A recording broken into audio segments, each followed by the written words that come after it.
Dinheiro tem, né? Só que está nos cofres das grandes empresas desse estado, né? E particularmente, né, com as isenções fiscais, nós temos aí uns 15 bilhões que deixam de entrar nos cofres públicos, né? Para que a gente poder investir na saúde, na segurança e na educação, enfim, nas necessidades da maioria da população, né? Com isso, a gente poderia resolver uma série de problemas. E, particularmente, a questão da dívida do Estado, nós propomos a suspensão, né, do pagamento dessa dívida, né, de tal maneira que os cerca de 3, 4 bilhões, porque isso tem aumentado ultimamente, né, possam entrar nos cofres públicos para a gente poder investir nas áreas de necessidade da população, né? E, óbvio, nós também pensamos em que é necessário acabar com as isenções fiscais para as grandes empresas, bem como recuperar aquilo que foi para os bolsos do agronegócio, né, e daquilo que não foi devolvido para o Rio Grande do Sul em termos da Lei Candir. Então, com essa grana, com esse dinheiro, né, e também do combate à sonegação fiscal, que deve dar uns 7 bilhões, mais ou menos, daqueles que não pagam impostos porque escondem aquilo que produzem, portanto, os impostos não incidem, né? Nós teríamos aí uns 30 bilhões para poder investir em todas as áreas de necessidade da população, né? Atendendo, inclusive num plano de obras públicas, construindo hospitais, moradias populares, obras de infraestrutura, né, e saneamento básico nas vilas populares, né, de tal maneira que pudesse não só melhorar o nível de vida da população do ponto de vista do atendimento às suas necessidades, né, como também gerar empregos, né, porque aqueles próprios trabalhadores que construiriam essas obras teriam um salário, né, para poder sustentar as suas famílias. Esse para financiar, por exemplo, uma reforma agrária radical, que exproprie o latifúndio, né, nesse estado e, portanto, também gere mais empregos e ocupação para aqueles trabalhadores que estão aí à beira das estradas, né, vivendo em condições precaríssimas, sob lonas, né? A gente sabe como é que é a situação dos trabalhadores sem terra, né? Os indígenas, enfim, que vivem em condições também absurdas, né? As aldeias que tem aqui, Itapuã, e ao redor de Porto Alegre tem vários, né, que também poderiam. Então, acho que com essas medidas a gente poderia acumular nos cofres do Estado dinheiro suficiente, e eu digo que sobraria troco, né, para a gente poder investir nessas áreas críticas, né, aquilo que a população necessita, né, do ponto de vista social, para melhorar o seu nível de vida, para melhorar as condições, né, de existência da maioria tão sofrida, né, da nossa população. O que a gente propõe em relação aos impostos é fazer um escalonamento, um imposto progressivo que seja proporcional ao faturamento das empresas, inclusive do próprio ICMS e outros impostos a nível nacional, que tivesse impostos progressivos, né? E do modo como está posta a proposta, nós somos contrários. Por quê? Porque isso significa que nós vamos pagar mais, que o povo vai pagar mais, mas quem tem que pagar os impostos, né, são os grandes empresários, né? Então a gente teria que pensar uma hipótese, né, de fazer uma proposta de construir impostos progressivos. Quem tem mais tem que pagar mais, né? Assim como o IPTU, assim como outros impostos. Essa é a nossa proposta. Nós somos a favor do fim da Lei Candir, né? E que haja, do mesmo modo, uma progressividade dos impostos, que haja um imposto único, né? Que a gente possa, obviamente, recuperar o que a Lei Candir já levou para os cofres, né, da União e para os bolsos do agronegócio, seja recuperado aos cofres públicos, né, do Estado, e que isso possa ser usado para investir nas áreas públicas. Não creio que isso aconteça porque, de fato, o que nós precisamos é reorganizar as finanças públicas e os impostos de tal maneira que eles realmente incidam sobre o latifúndio, o agronegócio, né?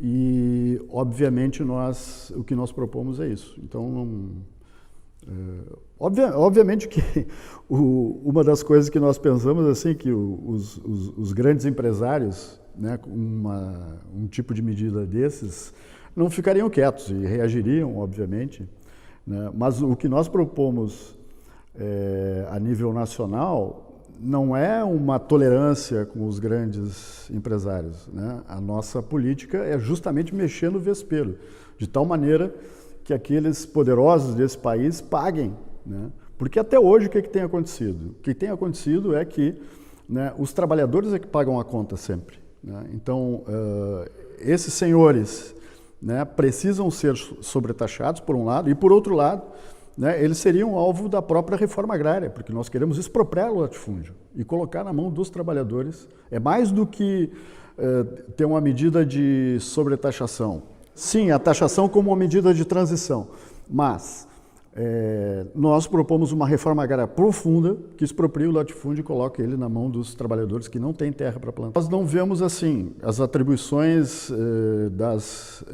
dos processos todos, nós não colocamos dentro do marco da legalidade, né? Então, se é o governo federal que tem que legislar sobre isso, por um lado, porque o que nós convocamos no nosso programa central é uma rebelião contra o sistema. Nós queremos uma rebelião de todos, dos sem terra, dos sem teto, dos famintos, né, daqueles que não têm nada, contra o sistema, por um lado, se a gente ficar só no Rio Grande do Sul.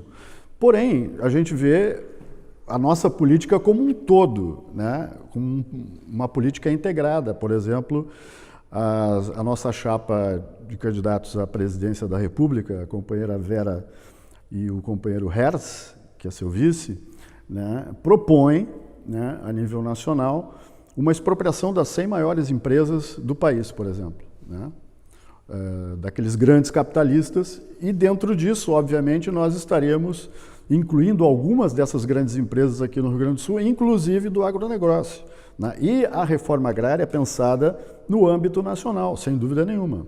Então, uma combinação entre o que se faz aqui no Rio Grande do Sul com, né, a política nacional, porque a gente não... E nesse sentido, te dou razão, é de que não se...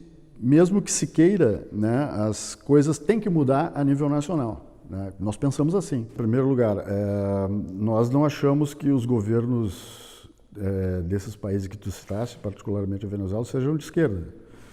Do nosso ponto de vista, estão integrados ao regime democrático burguês, etc. e tal, né? O que existe são brigas de facções interburguesas, especialmente lá na Venezuela, né, que governam para os ricos, né? Tanto é que o petróleo todo está nos bancos norte-americanos, a grana do petróleo, né? E há conflitos, óbvio, né? E nós achamos que não é por aí, nós achamos que o Estado burguês lá permanece, né? E, de certo modo, eu acho que eu já respondi um pouco a tua pergunta, porque nós não apostamos no parlamento, né? Óbvio que a gente luta para eleger parlamentares, né, que a gente quer mais, que a gente quer que, enfim, ter parlamentares, mas eles serão tribunos, são tribunos do povo e auxiliares na mobilização popular, né? E nós acreditamos que tem esse sistema, esse regime podre, né, porque ele está podre, né, ele tem que ser substituído por organismos da classe trabalhadora que, eu disse, substituiriam essas instituições como o parlamento, né? E, por outro lado, aqui no Brasil tem uma outra medida elementar que tem que ser tomada, né? Eu acho que é escandaloso isso e todo mundo sabe, né? E é espantoso que a gente seja governado por quadrilhas de ladrões que habitam os palácios dos governos estaduais, dos governos municipais e do governo federal. O Temer, ele pode ser preso a qualquer momento saindo da presidência da República, protegido por uma lei, né? E infelizmente protegido pelos próprios petistas, o pessoal da Frente Popular, que esqueceu completamente do fora Temer, né? Agora eles querem outra coisa. Apostaram nas eleições, então o Temer está segurando o seu governo num pincel, né? É como se, e no entanto, esses partidos estão dando sustentação à continuidade desse governo para aplicar os projetos todos. A nossa estratégia é ter um programa completo para o Executivo, Legislativo, né, o Judiciário, porque nós queremos demolir com esse regime podre. Isso significaria abdicar de ter um debate sobre as mudanças, né, fundamentais e profundas que a gente quer para o governo, né? Seria deixar de lado esse debate se a gente não apresentasse candidaturas ao governo do Estado, porque nós temos diferenças profundas. Como eu disse, nós queremos demolir com esse regime esse edifício podre e construir um outro novo, em que nós possamos ter dias melhores para a população, né? E aí fazemos o conjunto do debate, né? Isso não impede que a gente possa vir a eleger algum companheiro ou companheira que esteja concorrendo ao Legislativo. A questão do financiamento de campanha, do tempo de TV, que eu acho que é um absurdo que nós temos, né? Sim, sim. E, na verdade, essa é uma lei antidemocrática feita pelos partidos que dominam a política a nível nacional, né? É um escândalo o tempo de TV que nós temos, algo como 6, 7 segundos, né? Enquanto que os outros têm aí um latifúndio, né? Ou seja, foram leis elaboradas por eles mesmos para continuarem dominando, né? O investimento na educação seria nos moldes do que eu falei antes, né? Em primeiro lugar, a construção de escolas, né, que são necessárias aos trabalhadores, um salário digno aos educadores, aos professores e funcionários de escola, um investimento justo, né? Sei lá, 30%, 40% do orçamento para a educação, né? Mas mais do que isso, eu acho que tem uma coisa que nós precisamos debater, que é a questão desta reforma do ensino médio, né? As bases curriculares nacionais estão feitas estão sendo mudadas de modo a formar jovens como mão de obra barata para as grandes empresas. Isso já foi feito aqui no Rio Grande do Sul com um arremedo do que eles chamavam de ensino politécnico, porque o politécnico não é isso, né, que eles propuseram no passado, aí, sob o governo Tarso, né? Essa reforma do ensino médio que obriga apenas matemática e português, né, como disciplinas obrigatórias, é profundamente equivocada. Mesmo eu sendo das exatas, né, e da matemática, acho que isso é um escândalo, porque isso significa formar pessoas com uma qualificação inferior do ponto de vista da formação, porque o ser humano tem que ter uma formação integral, né? Um conhecimento de história, de filosofia. Eu particularmente gosto bastante de filosofia, acho que é importante o ser humano refletir sobre as questões, né? A sociologia, enfim, todos os temas, né, de uma formação humana integral, né, as artes, né, porque o ser humano precisa desenvolver todas as suas potencialidades. E esse regime e esse sistema está demonstrando cada vez mais, que ele fratura, ele esquizofreniza o ser humano, separando, né, aquilo que é da área humana, do pensamento, das coisas, das humanidades, né, arrebentando, na verdade, com aquilo que nós queremos construir como seres humanos integrais, né, que tenham condições, tenham tempo livre, tenham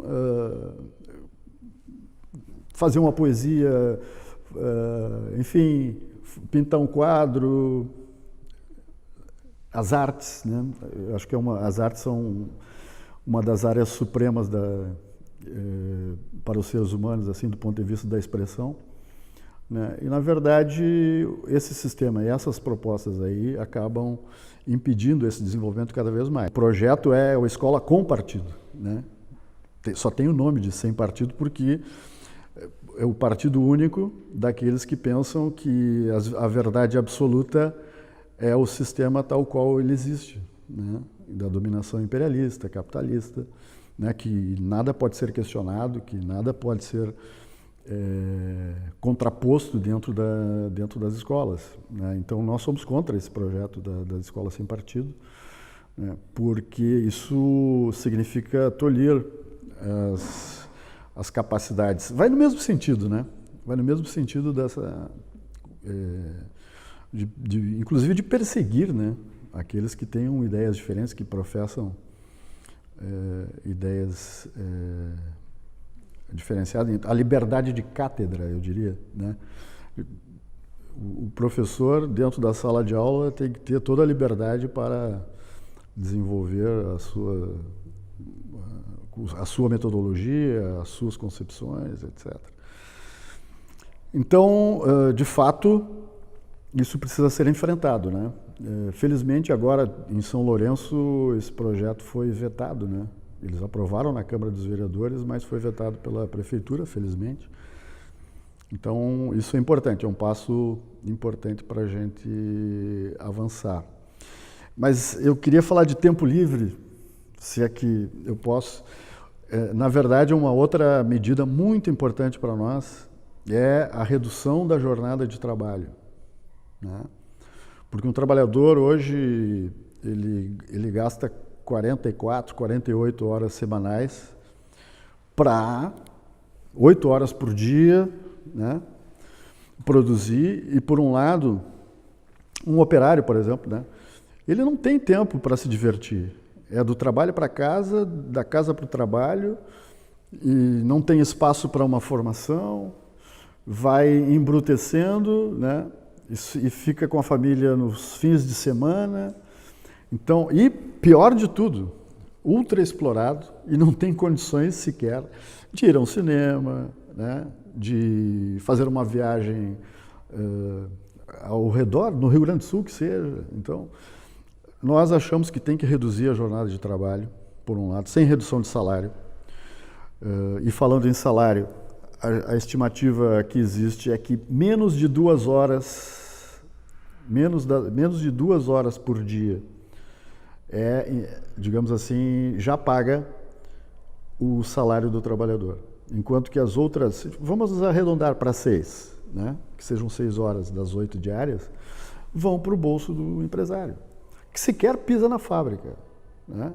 Ele só coordena o engenheiro que vai acelerar o ritmo da produção, que vai inventar, né, os chefes que estão lá, mas quem acumula esse capital é ele, né? Então, nós queremos uma mudança profunda nisso aí. Porque imagine com isso, né, que as 8 horas diárias vão para o lucro, vão para a chamada mais-valia, né, que é o trabalho novo, aquilo que se produz de novo nas mercadorias, né? Porque o operário recebe uma peça, tem um torno, que aliás já foi construída por outros operários, o torno, o instrumento, a máquina que produz, com a qual ele produz, né? E ele transforma essa matéria-prima em produto que vai para o mercado, né? E com o retorno, com a venda dessa mercadoria, o capitalista pega toda a maior parte para ele, né? E por isso eles acumulam, por isso eles podem viajar para o exterior e nem pisar no chão da fábrica, né? Então, e aliás, tem gente que só investe, né, de longe, só vai na bolsa de valores lá e com um clique, né, fatura trilhões. Simples assim. Isso, porque é uma medida descabida, né, a existência desse benefício fiscal, né? É por isso que algumas pessoas passam fome, né? Enquanto que a GM, Gerdau, né, e outras, os banqueiros, não precisam de isenções, e até banco tem isenção de imposto. Então, mas nós sabemos de que isso não é uma medida simples e que, obviamente, haveria reações. Então, nós não propomos um governo fácil, porque governar significa contrariar certos interesses. Em geral, os governos que a gente tem até agora têm contrariado os interesses do povo, né? Retiram direitos, retiram conquistas sociais, né? Como a reforma da Previdência, a reforma trabalhista, né? Que são conquistas antigas e que estão sendo retiradas. A reforma trabalhista é voltar praticamente à escravidão. É uma relação de semi-escravidão, né? Com essa mudança na legislação trabalhista. Aliás, a burguesia brasileira é originária, inclusive, tem esse DNA, né? O DNA do escravismo, né? Então, porque de fato, no mercantilismo, eles acumularam capital a partir do quê? A partir da escravidão, né? Da importação de escravos da África, etc., de escravização. E acumularam e, digamos, ela é descendente desse processo todo. Então, está muito na cultura também e óbvio que isso significaria enfrentamento. Por isso que nós chamamos a uma rebelião das pessoas, dos trabalhadores, porque não seria uma coisa simples, né? E óbvio que eles reagiriam e, por exemplo, quereriam desmontar a montadora aqui da GM, por exemplo, ou da Gerdau, e se mandar para outro lugar do planeta, né? Mas que medidas nós tomaríamos, né? Pelo menos na nossa proposta? Vocês podem ir embora, os gerentes, etc., mas a fábrica ficam os operários, e os operários passam a controlar esta empresa e a produção, né? E, portanto, significa, obviamente, a expropriação desses grandes capitalistas, porque o que se produz, os produtos lá, são os trabalhadores que fazem.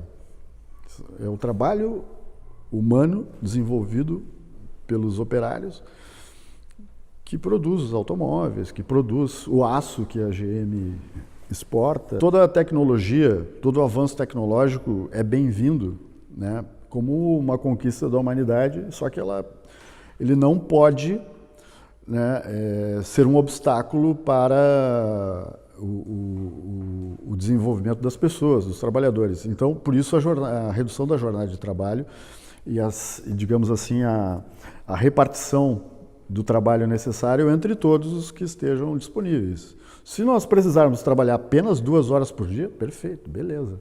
É isso aí. Vai ser assim. Por quê? Isso significa que nós teremos mais tempo para poder produzir outras coisas, enfim, ciência para desenvolver ainda mais a humanidade, sem problemas. O que não podemos é escravizar o ser humano com uma máquina, né? Isso facilita bastante porque nós somos parte da mesma classe, os trabalhadores, os assalariados, né? Somos parte da mesma classe. E a política, de fato, ela é, digamos assim, reflexo da classe a que tu pertence. Então, óbvio que tem os mais diversos posicionamentos políticos dentro de uma mesma classe, mas, enfim, acho que facilita, né? Acho que facilita, porque os nossos companheiros e companheiras, em geral, são assalariados, são operários, são trabalhadores dos Correios, são trabalhadores bancários, né? São jovens, e, em geral, todos eles andam de ônibus, como eu, né? Não tem um automóvel particular, não que eu acho que seja ruim as pessoas terem um automóvel, mas essa identificação é importante, né? Porque pensa bem, até pensando um pouco a indústria automobilística, por exemplo, foi, num determinado momento histórico ali na década de 70, né? um modo do imperialismo dominar o país. Contraditoriamente, que gerou uma classe operária muito forte, que deu origem ao PT, né, e à CUT, né, nas suas lutas concentradamente. O trágico é que o PT tenha, digamos assim, degenerado desse ponto de vista e muitos deles estão contando vil metal, seja em casa ou, como dizia o Belchior, né, ou na prisão, né? Então, o que é uma tragédia para a classe operária e para os trabalhadores brasileiros, né? Porque nós poderíamos ter uma situação diferente hoje, né? Nós poderíamos ter uma situação em que os trabalhadores estivessem governando. Veja bem, foram aí 2 mandatos, né? Ou 13 anos mais ou menos, né? Poderia ter sido mais, de governo Lula, Dilma, PT, Frente Popular, mas eles optaram, e isso é a grande tragédia, de governar com a classe dominante. E isso nós queremos romper, com isso nós queremos romper, por isso nós queremos fazer diferente. Porque aí parece que eu derivei e falei de outra coisa, mas não, é a mesma coisa, porque significa que nós somos a classe, nós somos explorados e não precisamos ter nenhum privilégio, né, em relação aos demais, né? Então, essa é a nossa visão, porque o privilégio ajudou a cooptar o PT, né? Os mandatos parlamentares, os governos, as alianças com os lobbies, com os grandes empresários, né? Ajudou a enriquecer uma parte deles, né? E cooptou o PT como um todo, infelizmente, principalmente a cúpula, né? Os dirigentes, né? Para um outro tipo de política, a política tradicional. Tem quadros forjados, por exemplo, nós tivemos uma convenção agora que reuniu 150 companheiros, né, representando outros que ficaram nas suas cidades, a nível do Estado. Mas, por óbvio, né, os quadros que nós temos são insuficientes para dar conta de todas essas demandas.